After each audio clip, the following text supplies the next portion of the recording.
창세기 29장입니다. 창세기 29장 1절에서 20절까지입니다.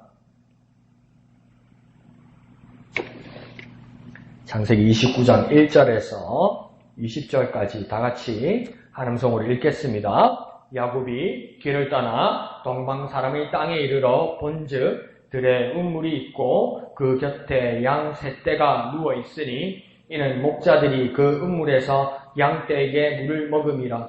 큰 돌로 우물 아기를 덮었다가 모든 떼가 모이면 그들이 우물 아기에서 돌을 옮기고 그 양 떼에게 물을 먹이고는 우물 아기 그 자리에 다시 그 돌을 덮더라. 야곱이 그들에게 이르되 내 형제여 어디서 왔느냐? 그들이 이르되 하란에서 왔노라. 야곱이 그들에게 이르되 너희가 나홀의 손자 라반을 아느냐? 그들이 이르되 아노라. 야곱이 그들에게 이르되 그가 평안하냐?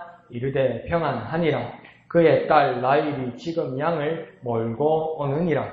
야곱이 이르되 해가 아직 높은즉 가축 모일 때가 아니니 양에게 물을 먹이고 가서 풀을 뜯게 하라. 그들이 이르되 우리가 그리하지 못하겠노라. 때가 다 모이고 목자들이 우물 아기에서 돌을 옮겨야 우리가 양에게 물을 먹이느니라. 야곱이 그들과 말하는 동안에 라헬이 그의 아버지의 양과 함께 오니 그가 그의 양들을 치고 있었기 때문이더라.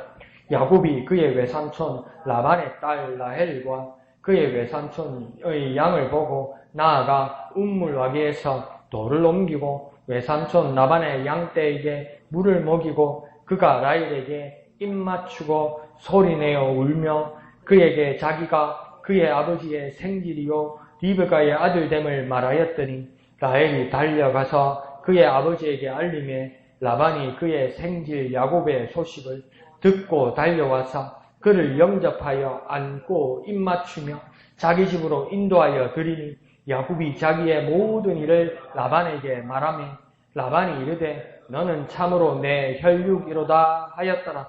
야곱이 한 달을 그와 함께 거주하다니 라반이 야곱에게 이르되 네가 비록 내 생질이나 어찌 그저 내 일을 하겠느냐.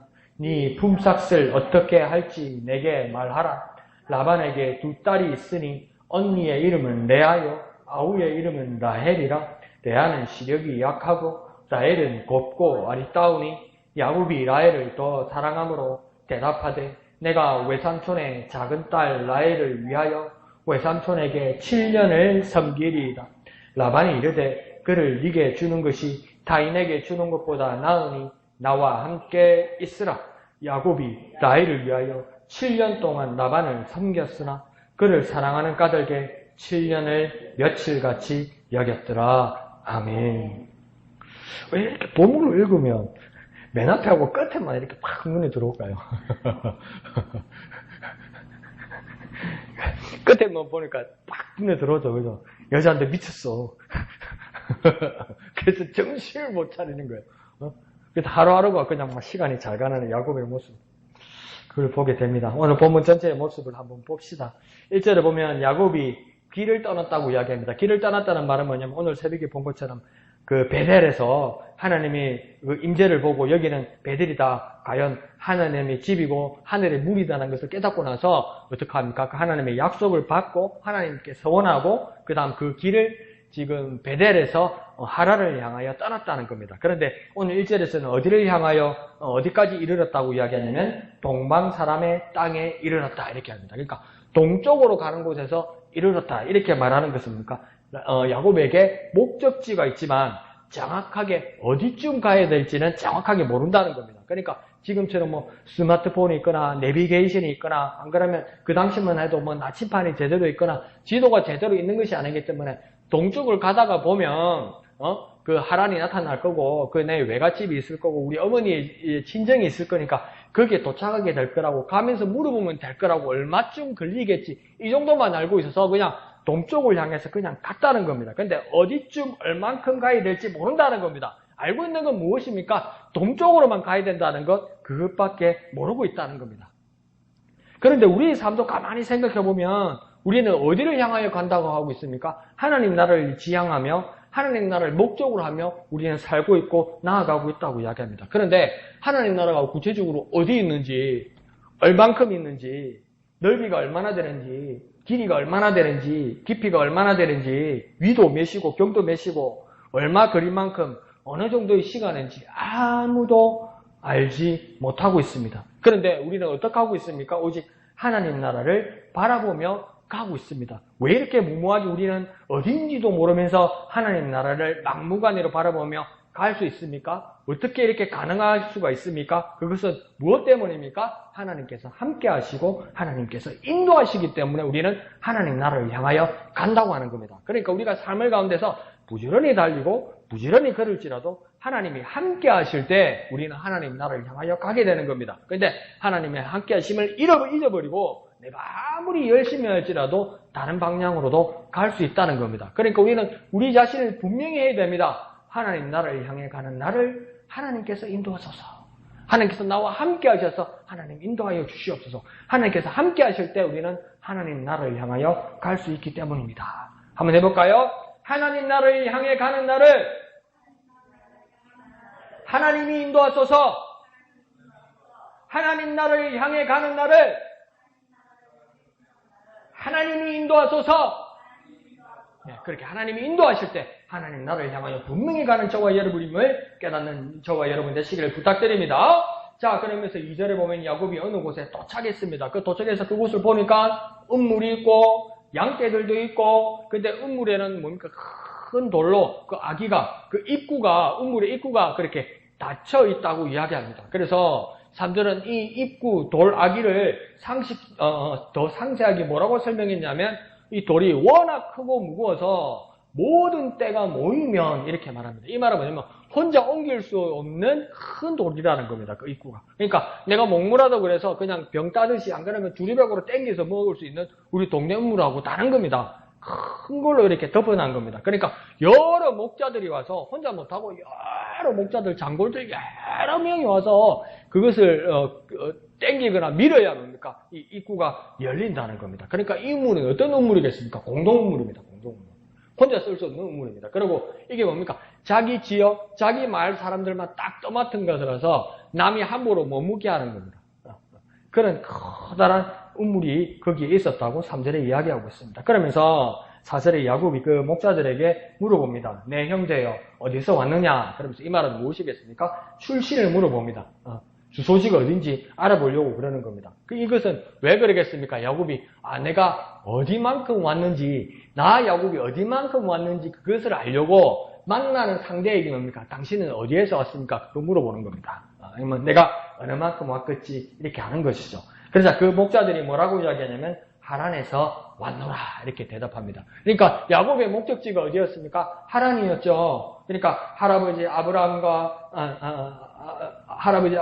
그 증조 할아버지 데라와의 그 이동의 중간 기척지가 하란이었어요. 그러니까 갈대아 우르에서 이렇게 넘어오면서 하란에서 어떻게 됩니까? 그 할아버지 데라가 죽고, 그러니까 아브라함의 아버지 데라가 죽고, 나홀은 거기에 머물고, 그 다음에 아브라함의 가족과 롯만 이 가나안 땅으로 넘어온 거죠. 그러니까 이게 지금 아브라함의 그 가족들은 다 어디에 살고 있는 겁니까? 갈대아 우르를 떠나서 이 중간 긴착지 하란에 있는 겁니다. 근데 목적지가, 야곱이 지금 목적지가 어디입니까? 그 하란을 향해서 간 거죠. 근데 하란에서 이 목자들이 왔다고 이야기합니다. 그러니까 야곱의 할아버지와 증조 할아버지의 중간 기착지 하란, 그곳은 무엇입니까? 그들이 목적했던 바다다람, 외할아버지 부두엘과 외삼촌 라반의 집이고, 어머니 리브가의 친정이고, 야곱의 외갓집이고, 야곱의 그 목적지까지 왔다는 것을 이제 알게 됐다는 겁니다. 가까이 왔다는 것을 알게 됐다는 겁니다. 그러니까 야곱 스스로 알 수가 없었지요. 뭡니까? 사람들을 만나서 내가 어느 만큼 온지를 알기 위해서 사람들에게 물어보아서 안 것입니다. 그러면 우리의 삶으로 한번 적용해보면 우리의 사역과 우리의 믿음의 여정이 어느 만큼 어디로 왔는지를 어떻게 알 수 있겠습니까? 내가 어느 만큼 왔는지, 내 믿음이 어느 만큼 자랐는지, 내가 어디까지 왔는지 그 척도가 어디에 있겠습니까? 그 척도가 무엇이겠습니까? 내가 어느 만큼 어디에 왔는지 어떻게 알 수 있겠습니까? 세상의 시간이겠습니까? 아니면 내 감이겠습니까? 내가 열심히 달려왔으니까, 내가 이만큼 피고만 하니까, 내가 이만큼 열심히 달려왔으니까 어느 만큼 가까이 왔다고 알 수 있는 겁니까? 근데 야곱은 알 수가 없었어요. 물어보니까 알 수 있었어요. 그러면 우리도 어떻게 알 수 있겠습니까? 최소한 나 혼자서 결정하거나 나 혼자서 판단하지 말고 교회 공동체 형제 자매들에게 물어봐야 된다는 겁니다. 내가 어떻게 보이는지, 내가 어떤 믿음으로 걸어온 것을 객관적으로 볼 때 우리 공동체 형제 자매가 어떻게 느끼고 있는지 물어보라는 겁니다. 그것보다도 더 중요한 것은 더 궁극적으로 우리의 삶의 남침판인 하나님 말씀으로 확인할 수 있다는 겁니다. 그러니까 두 가지입니다. 교회의 권면과 하나님의 말씀으로 우리가 어디만큼 왔는지, 어떻게 성장하고 있는지, 어떻게 자라가고 있는지, 어떻게 성장하고 성숙해가고 있는지 알 수 있다는 겁니다. 그러면 내가 알 수 있는 겁니까? 내가 알 수 없습니다. 나에 대해서는 내가 알 수 없습니다. 뭡니까? 교회와 하나님의 말씀으로 알 수 있는 겁니다. 그러니까 우리는 두 가지를 기억하면 됩니다. 교회의 권면과 하나님의 말씀으로 알 수 있다. 나 자신을 믿음을 어떻게 알 수 있느냐? 교회의 권면과 하나님의 말씀으로 알 수 있다. 한번 해볼까요? 교회의 권면과 하나님 말씀으로 알 수 있다. 교회의 권면과 하나님 말씀으로 알 수 있다. 그러니까 내가 알 수 없습니다. 아이고 네가 뭐 나를 알아 싶으지만 상대가 나를 알 수 있습니다. 우리 형제자매가 나를 알 수 있습니다. 그리고 더 정확하게는 무엇입니까? 하나님의 말씀으로 내 자신을 알 수 있는 겁니다. 그러니 우리 형제자매를 무엇입니까? 존중해야 되고 사랑해야 하고 귀하게 여겨야 되는 겁니다.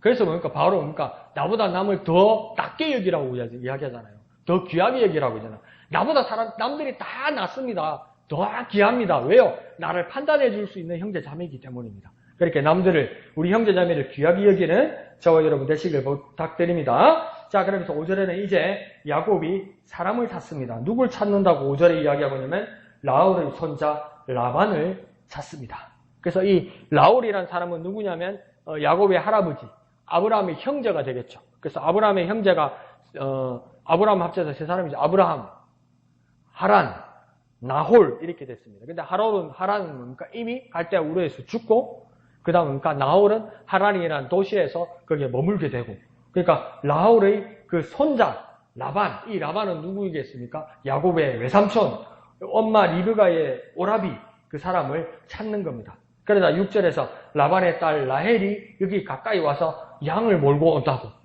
이 목자들이 이야기를 해주는 겁니다. 그런데 7절에 보면 느닷없이 야곱이 이 목자들에게 이상한 제안을 합니다. 뭐라고 제안하냐면 양에게 물을 먹이고 풀을 뜯게 하라 이렇게 이야기합니다.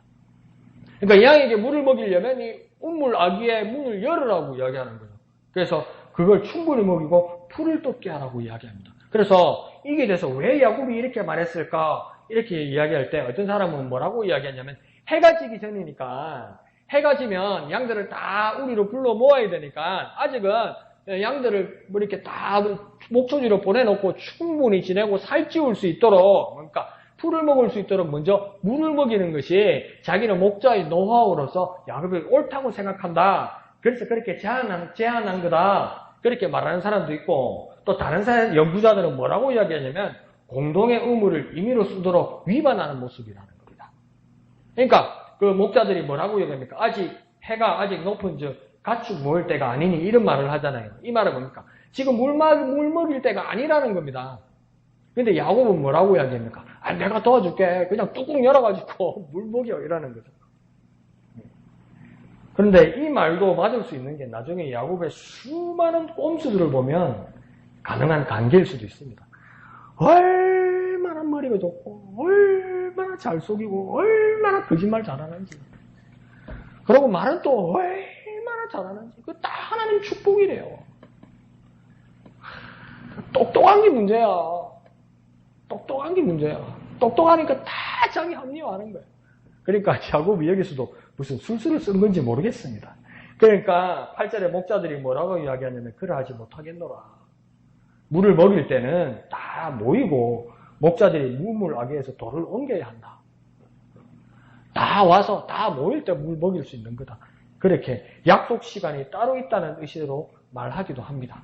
그러니까 여기서 고민되는 걸 우리는 옛날에 뭘로 배웠냐면 어찌했든 간에 야곱처럼 어쨌든 간에 속이든 거짓말을 하든 하나님의 축복은 받아놔야 되고 끌어당겨 놓으면 그건 내 것이 된다는 거라고 쟁취하는 거라고 그렇게 배웠는데 지금 와서 또 가만히 생각해 보면 그렇게 거짓말 해도 되나? 그걸 똑똑하다고 이야기해야 되나? 그게 지혜롭다고 이야기해야 되나? 그런 고민이 되기도 하는 겁니다. 그러니까 지혜와 관계, 슬기로움과 꼼수 사이에서 그 차이가 무엇일까? 우리가 다른 어떤 방법을 찾기 전에 우리는 그냥 이렇게 아주 순수하게 시작합시다. 하나님 앞에서 약속을 지키고 진실해야 합니다. 하나님 앞에서 우리는 약속을 지키고 진실한 저와 여러분 되시기를 부탁드립니다. 한번 해볼까요? 하나님 앞에서 약속을 지키고 진실해야 합니다. 하나님 앞에서 약속을 지키고 진실해야 합니다. 이게 더 중요한 것 같아요. 제 생각에는. 자, 그러면서 9절에 라헬이 자기 양들을 데리고 이제 야곱에게 가까이 옵니다. 그러니까 10절에 그 라헬의 양들을 보고 야곱은 드디어 우물 아기에 돌을 옮기고 그 라반의 양, 그 라헬의 양떼에게 그 물을 먹입니다. 그런데 이것을 가만히 보면 이렇게 또 보는 분들이 있어요. 뭐냐면 다른 사람들은 목자들이 그 당시에도 목자들이 대부분 남자였겠습니까? 여자였겠습니까? 대부분 남자들이에요. 그런데 특별하게 이 라반의 양떼는 지금 라헬이라는 그 딸이 그 양들을 뭔가 치고 있었다는 거예요. 그러니까 이 여인들이 여자 목자로서 라헬이 차별받고 양들을 제대로 물도 못 먹이는 어려운 상황이었을 거라는 겁니다. 다 남자 목자들이었으니까 차별받고 마음대로 못했더라는 것이죠. 여자 목자니까. 그런데 이제 야곱이 와서 그 뚜껑을 열어서 다 물을 먹이게 해 주었더라는 것이죠. 그러니까 라반 집안에 쓸만한 남자가 들어온 겁니다. 이제 도움이 되는 사람이 들어온 것이죠. 우리도 뭡니까? 하나님 나라에서 교회에서 쓸만한 일꾼이 되어야 됩니다. 자리만 채우고 교회가 날 위해서 뭘 해줄까? 그렇게 기다리기 전에 우리는 뭘 해야 되겠습니까? 교회와 하나님 나라에 쓸만한 일꾼이 되어야 됩니다. 우리가 일꾼이 되어야 되는 것이죠. 그러니까 그 라헬의 집안에서 라반의 집안에서 도와줄 남자 하나 없을 때 야곱이 와서 이 일을 해결하는 것처럼 우리 또한 교회와 하나님 나라에 쓸만한 일꾼이 되는 저와 여러분 되시길 부탁드립니다. 한번 해볼까요? 교회와 하나님 나라에 쓸만한 일꾼이 되자. 교회와 하나님 나라에 쓸만한 일꾼이 되자. 주님 의지할 만하고 주님이 신뢰할 만하고 주님이 쓸만한 일꾼이 되는 저와 여러분 되시기를 부탁드립니다. 자, 그러면서 11절 12절을 보면 아주 드라마틱하고 야곱이 아주 꼼꼼한 설정을 정말 잘하는 사람입니다. 이거 준비된 사람입니다. 이거 그냥 즉흥적이거나 애드립으로 야곱은 살지 않아요. 얼마나 계획적인 사람인지 몰라요. 그러니까 야곱이 11절에 뭡니까? 인사로 라헬과 입 맞추고 나더니 그 다음 어떡합니까? 갑자기 막 소리 내서 웁니다. 난 이거요, 갑자기 그런 거 아닌 것 같아요. 야곱이 다 준비한 것 같아요. 그러면서 12절에 뭐라고 합니까? 내가 당신 아버지 라반의 생질이다. 이 말을 뭡니까? 내가 당신 아버지 조카이고 우리 엄마가 리브가인데 이 리브가는 니네 고모다. 니네 고모의 아들이 내가 해서 막 울고 불고 난립니다. 그러니까 라헬이 막 놀래가지고 허둥지둥 그러니까 자기 아버지 라반에게 달려가서 다 말하는 겁니다. 아빠.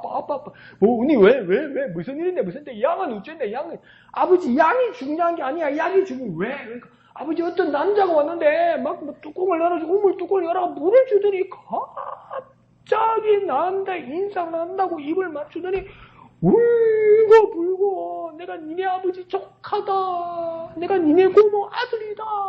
그 먼 데서 엄마, 아버지 왔대요. 이러니까, 뭐, 그렇게 난리가 난 겁니다.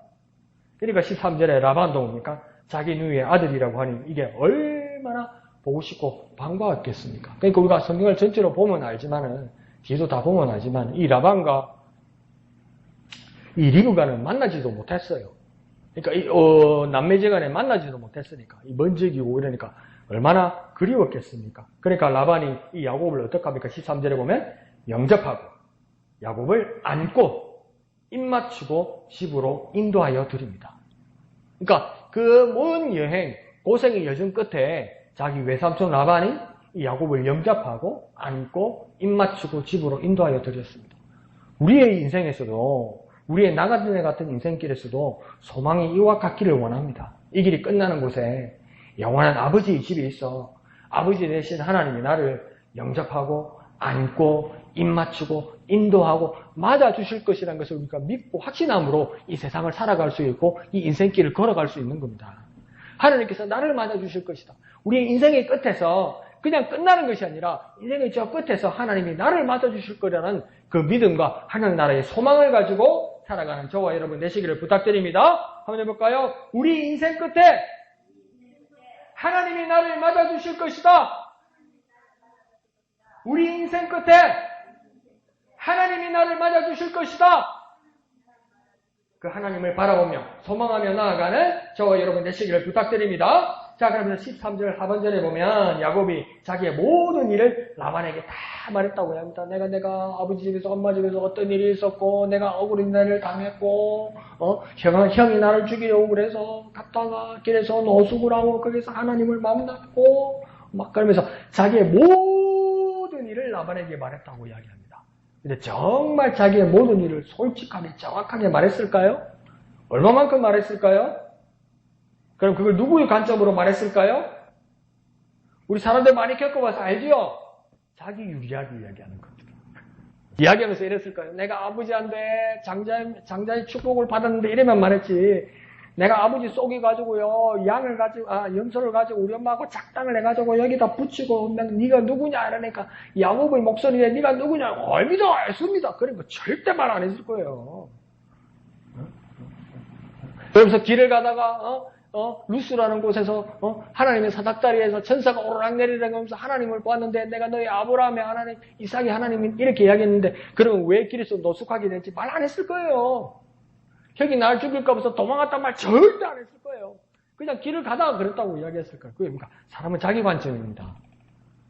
거짓말은 아닌데 뭡니까? 자기 관점으로 이야기하게 되는 겁니다.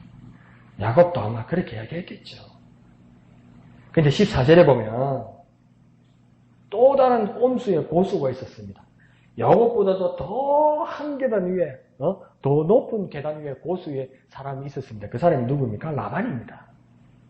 14절에 보면 야곱이 한 달을 그 라반 외삼촌 집에 거주하게 되는데 한 달이 지나니까 어떡합니까? 그 다음에 뭘 시킵니다. 15절에 라반이 어떡합니까? 드디어 라반의 본색이 나타납니다. 뭐라고 이야기합니까?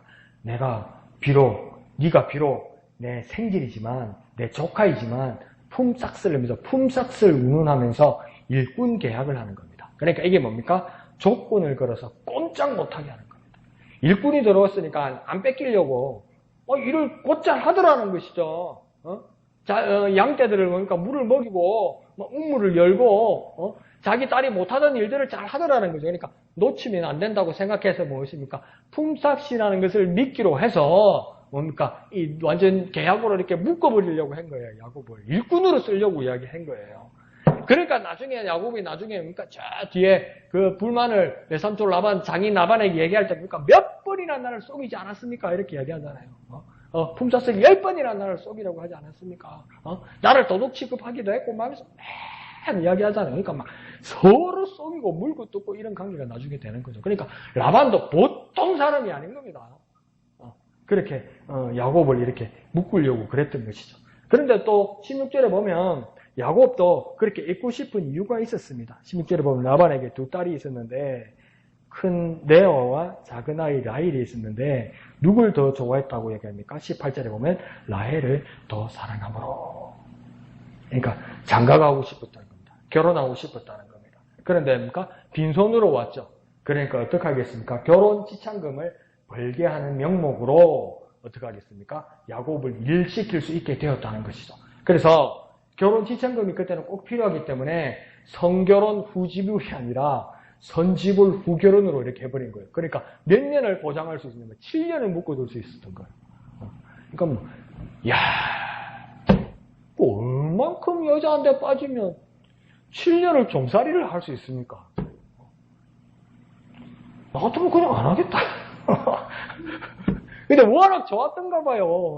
워낙 콩깍지가 싫었던가 봐요. 그러면서 그 17절에 두 여인을 평가할 때 뭐라고 이야기냐면 레아는 시력이 약하고 라헬은 곱고 아리따우니 이렇게 이야기하잖아요. 이게 시력이 약하다는 뜻이 뭐냐면 말 그대로 안과 질환이 있거나 뭐 시력이 약하거나 장애가 있거나 그런 것을 말하는 것이 아니라 총기나 지혜가 좀 부족한 사람같이 보인다. 그렇게 이야기하는 겁니다. 그러니까 이삭이 두 아들 에서와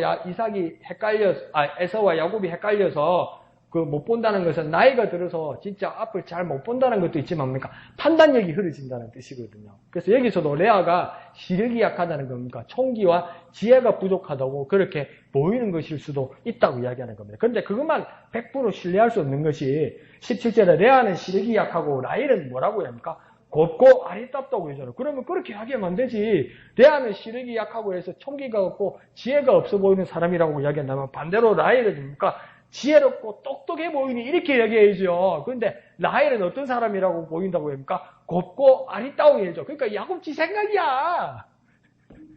그냥 예뻐서 좋았어. 지 눈에. 똑같아. 옛날 남자는 지금 남자는 똑같아. 예쁜 걸 보고 지혜롭다고 이야기한 거요.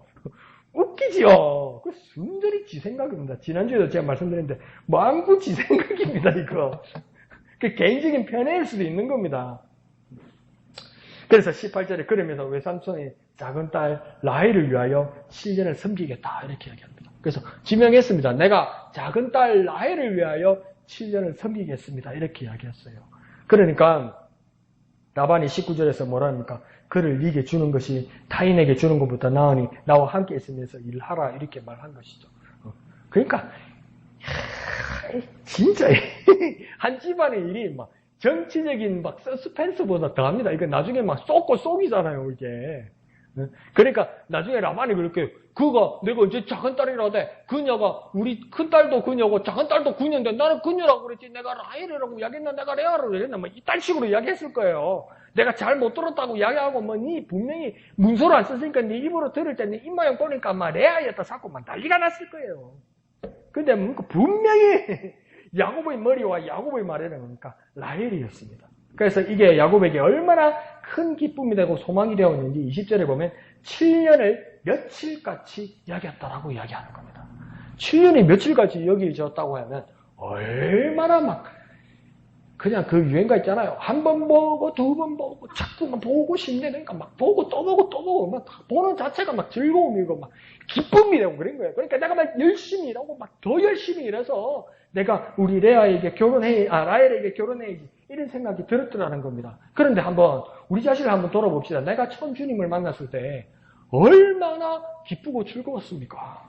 그래서 우리도 아직 간증하라면 뭐라 합니까? 내가 중학교 때, 내가 고등학교 때, 안 그러면 내가 어디 부흥회 갔을 때, 내가 어디 기도원 갔을 때, 그때 내가 주님을 만났을 때 그게 언젠데 그게 어떻게 말하면 우리 애들한테 말하면 호랑이 담배 피던 시절인데 아직도 그거 이야기하잖아요.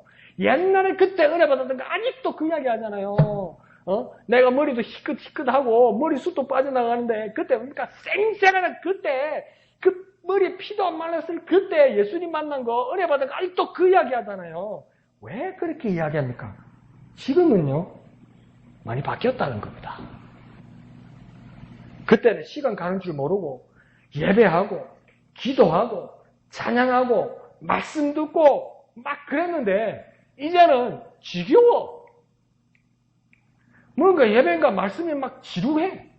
매일 성경도 뭡니까? 하루 본문이 너무나 길어. 한 두세 줄만 하면 될 것 같은데 옛날에는 뭡니까?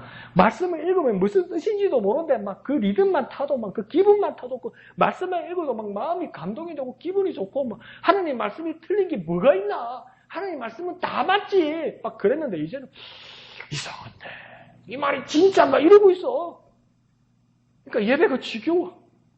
길면 어떡합니까? 자기 손목 시계를 안 보고 강목서 보고 뒤로 시계를 봐. 입으로 화장실 가고 화장실 나갔다가 예배당 들어오면서 날바라고 시계를 봐. 왜 그렇게 됐을까요? 바뀌었다는 겁니다. 재밌는 이야기인데요. 재미나고 말하면 안 될 수도 있는데요. 제가 아는 우리 동기 목사님 중에 미국에서 목회를 몇 년 하다가 들어온 친구가 있었습니다. 그런데 어느 미국의 큰 교회에 원로 목사님이 계셨는데 은퇴하신 원로 목사님이 계셨는데 그 원로 목사님 사모님이 주일날 교회를 오시면서 무슨 마음 상한 일이 계셨는지, 일을 하시면서 힘든 일이 많이 계셨는지, 교회를 들어오면서, 그날 또, 그 예배였는가 봐요. 청년들 열린 예배. 그럼 청년들 열린 예배면, 막 청바지 입고, 티셔츠 입고, 운동화 신고, 여름이면 어떤 애들은 샌들도 신고, 짧은 소매, 짧은 바지 입은 애들도 있고, 드럼 치고, 전자기타 치면서 막 찬송가 부르고, 그러니까 연세 드신 사모님이, 교회를 들어오면서 뭐라고 하냐면 이 주일날 예배에 들어오면서 인상을 팍 쓰면서 큰 소리로 그러더라는 거예요. 나는 이 세상에서 예배가 제일 싫어! 무슨 일이 있었는지는 모르겠는데, 무슨 상처가 있었는지는 모르겠는데, 왜 예배가 싫어졌을까요? 왜 수십 년 동안 목회하면서 목사님을 도우면서 곁에 계셨던 원래 목사님 사모님이 왜 예배가 싫어졌을까요? 알 수는 없는 일입니다. 그러나 정말로 내가 주님을 향한 그때의 사랑을 회복한다면 인내할 필요도 없고 견딘다는 것도 말이 안 되고 지겨움도 없을 겁니다. 내가 정말 주님을 사랑한다면 야곱이 라헬을 위하여 7년을 며칠같이 여기듯이 내가 정말 그때처럼 주님을 사랑한다면 지겨운 것이 어디 있고 내가 참아야 할 것이 어디 있고 내가 견뎌야 할 것이 무엇이 있겠습니까? 기쁨인데 주님과 함께하는 것이 기쁨인데 그럼 우리의 기도의 제목들이 이것이 하나 더 얹어졌으면 좋겠습니다. 주님을 향한 사랑을 회복하게 하여 주시옵소서. 주님을 기뻐하고 주님을 즐거워하고 주님의 소망 가운데 살아가게 하여 주시옵소서. 그렇게 간절히 기도하여서 회복하는 저와 여러분 되시기를 예수님 이름으로 축원드립니다. 한번 해볼까요? 주님을 향한 사랑을 회복하게 하소서. 주님을 기뻐하고 주님을 즐거워하게 하소서. 주님을 향한 사랑을 회복하게 하소서. 주님을 기뻐하고 주님을 즐거워하게 하소서. 그렇게 주님을 향한 마음이 회복되는 저와 여러분 되시기를 예수님 이름으로 축원드립니다. 이 시간 다 같이 찬송하신 후에 기도하도록 하겠습니다. 나 주를 멀리 떠났다 이제 옵니다. 나 죄의 길에 시달려 주여 옵니다. 나 이제 왔으니 내 집을 찾아 주여 나를 받으사 맞아 주소서. 이 뼈금 마음을 고치려 이제 옵니다.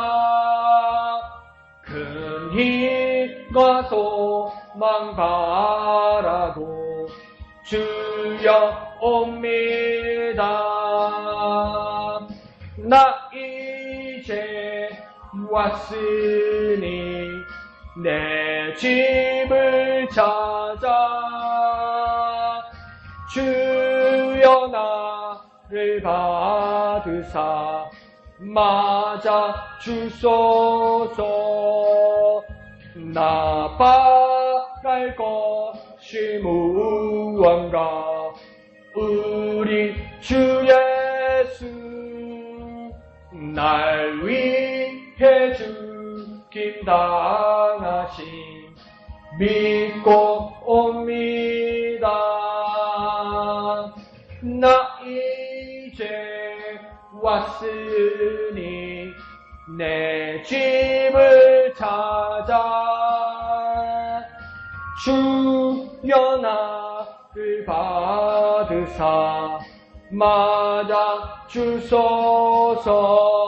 아멘. 이제 내가 주님께로 돌아갑니다. 주님께로 돌아가서 주님을 향한 사랑을 회복하게 하여 주시옵소서. 온전히 주님을 기뻐하며 온전히 주님을 즐거워하게 하여 주옵소서. 어떤 길이 있을지라도 주님께로 돌아가오니 주님께로 돌아가오니 주님을 향한 사랑을 회복하게 하여 주옵소서. 주님을 기뻐하게 하여 주시옵소서. 주님을 즐거워하게 하여 주시옵소서. 이 시간 주님의 이름 크게 한번 부르고 다 같이 기도합니다. 주여! 거룩하신 주님 감사합니다. 주님께로 돌아가오니 주님께로 돌아가오니 주님을 향한 사랑을 회복하게 하여 주시옵소서. 주님을 향한 그 첫사랑을 회복하는 우리가 되게 하여 주시옵소서. 주님을 기뻐하며 주님을 온전히 즐거워하는 우리가 되게 역사하여 주시옵소서. 주님을 향한 사랑을 회복하기를 원합니다. 주님을 기뻐하기를 원합니다. 주님을 즐거워하기를 원합니다. 주님 역사하여 주시옵소서. 주님 인도하여 주시옵소서. 주여 도와 주시옵소서. 주님을 향한 사랑을 회복하기를 원합니다. 주님을 기뻐하기를 원합니다. 우리 가운데 오셔서 역사하여 주옵소서. 우리의 삶의 자리가 어떠하였건 주님께로 돌아가기를 원합니다. 주님께로 돌아가기를 원합니다. 주님 우리 가운데 오셔서 역사하여 주시옵소서. 주님의 사랑을 주님을 향한 사랑을 회복하게 주님을 온전히 기뻐하게 주님의 임재를 온전히 즐거워하는 우리가 될 수 있도록 주님 역사하여 주시옵소서. 나 바랄 것이 무언가? 나 바랄 것이 무언가? 우리 주 예수 날 위해 죽임 당하신 믿고 옵니다. 나 이제 왔으니 내 집을 찾아 주여 나를 받으사 맞아 주소서. 거룩하신 아버지 하나님 은혜를 감사합니다. 우리 삶의 자리가 어떠하였고 우리가 어떤 길을 갔을지라도 이제 주님께 돌아오는 우리가 되게 하여 주옵소서. 주님께로 돌아가는 우리가 되게 하여 주옵소서. 그 자리로 돌아가게 하여 주옵소서. 주님을 향한 사랑을 회복하는 자리로 돌아갈 수 있도록 역사하여 주시옵소서. 주님을 기뻐하게 하여 주시고 온전히 주님을 즐거워하는 우리의 삶이 되게 하여 주옵소서. 하나님의 임재를 온전히 사모하는 우리가 될 수 있도록 주여 역사하여 주시옵소서. 그 기쁨이 충만한 우리가 되게 하여 주시옵소서. 모든 것을 감사드리며 거룩하신 예수님의 이름으로 간절히 기도하옵나이다. 아멘. 하늘에 계신 우리 아버지의 이름을 거룩하게 하시며 아버지의 나라가 오게 하시며 아버지의 뜻이 하늘에서와 같이 땅에서도 이루어지게 하소서. 오늘 우리에게 일용할 양식을 주시고 우리가 우리에게 잘못한 사람을 용서하여 준 것 같이 우리 죄를 용서하여 주시고 우리를 시험에 빠지지 않게 하시고 악에서 구하소서. 나라와 권능과 영광이 영원히 아버지의 것입니다. 아멘. 주님 감사합니다. 주님 감사합니다. 주님 홀로 영광 거두어 주옵소서. 주님을 향한 사랑을 회복하는 우리가 되게 하여 주옵소서. 온전히 주님을 기뻐하는 우리가 되게 하여 주옵소서. 주님을 온전히 즐거워